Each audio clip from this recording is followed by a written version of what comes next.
Hey there, my name is Priyansh Nayak, and today I'll be demonstrating map mapping in OpenGL. Map maps are pre-computed smaller versions of a texture. So instead of storing only the full resolution image, the GPU additionally stores progressively smaller versions of the texture downsampled all the way to 1xm.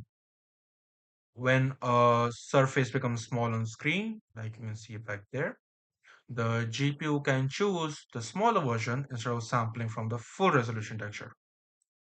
This minification filter over here is what determines how the texture is sampled when they shrink on screen. Without mipmaps, the GPU samples only from the original texture, which causes aliasing.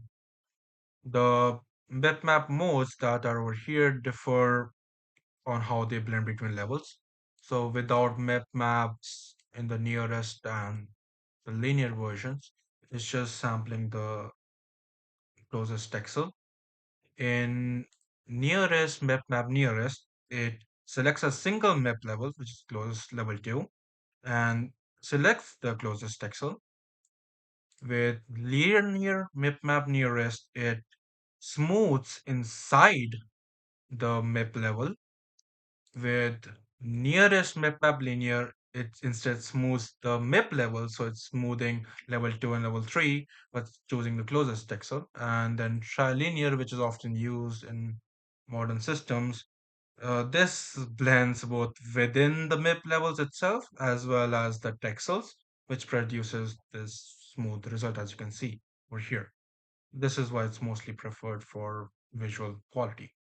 So we're gonna start with the checkerboard texture, and I'm gonna rotate the plane around and switch to linear map maps, and you can see the jagginess in the far ends of the plane as it moves around, because there is happening because there's only so many detail the screen pixels can represent.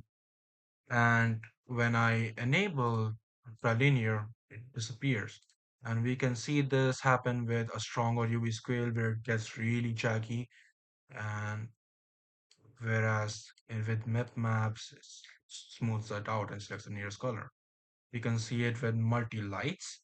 You can see the lights will converge during the far ends, and as there are multiple of the lights happening with a very trippy pattern, and you can see with different wrapping modes as well. It's gonna happen the same way, and the UV scale just makes it a lot more like TV stutter. Whereas with mip maps, once again, it smooths everything out so that it's blending properly and the instability isn't there anymore.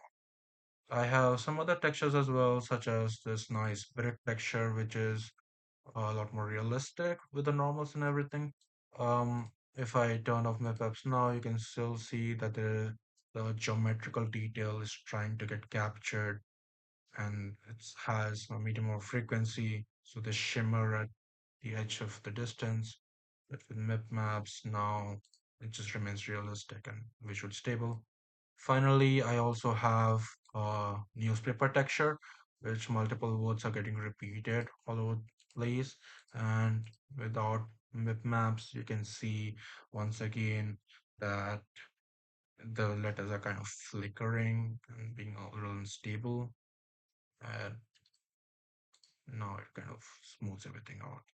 So in essence, map maps, while they might increase the memory usage slightly because multiple textures are getting stored, um, they do end up increasing efficiency because the GPU is sampling from smaller textures when objects are far away, and this improves cache usage as well as reducing unnecessary high detail sampling.